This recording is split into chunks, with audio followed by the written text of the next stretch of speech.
دوستو، یمن کا ایک بادشاہ تھا جس کا نام ابرہہ تھا۔ اس نے مسلمانوں کو خانہ کعبہ کا طواف کرتے ہوئے دیکھا تو اس نے یمن میں جا کے بالکل اسی طرز پہ ایک کنیسہ تیار کیا اور مسلمانوں کو حکم دیا کہ تم خانہ کعبہ کی بجائے اس کنیسے کا طواف کیا کرو۔ مسلمانوں کو یہ بات ذرا پسند نہ آئی اور بنی کنانہ کے ایک شخص نے اس کنیسہ کے گرد پخانہ کر دیا۔ جب بادشاہ کو اس بات کا پتہ چلا تو اسے بہت غصہ آیا اور اس نے عہد کیا کہ وہ نعوذ باللہ خانہ کعبہ کو گرا دے گا۔ اس نے ہاتھیوں کا ایک لشکر تیار کیا اور اپنی فوج کے ساتھ وہ مکہ شریف کی طرف چل دیا۔ جب وہ مکہ شریف کے قریب پہنچا تو اس نے تمام مکے والوں کے جانور اپنے قبضے میں کر لیے۔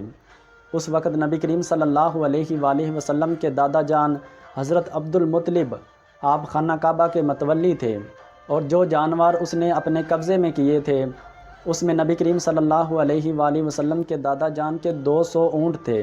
نبی کریم صلی اللہ علیہ وآلہ وسلم کے دادا جان اس بادشاہ کی طرف گئے اور اسے کہا کہ میرے اونٹ مجھے واپس کر دو۔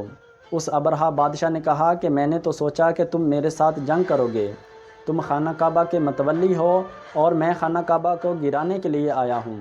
تو نبی کریم صلی اللہ علیہ وآلہ وسلم کے دادا جان نے فرمایا کہ فی الوقت میں اپنے اونٹوں کا مالک ہوں اور جو خانہ کعبہ کا مالک ہے وہ اس کی خود حفاظت فرما لے گا۔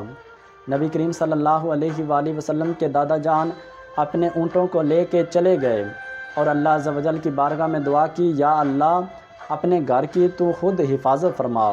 جب وہ بادشاہ خانہ کعبہ کو گرانے کے لیے آگے بڑھا تو اللہ عز و جل نے ابابیل پرندوں کو بھیجا جن کی چونچوں میں چھوٹے چھوٹے پتھر تھے۔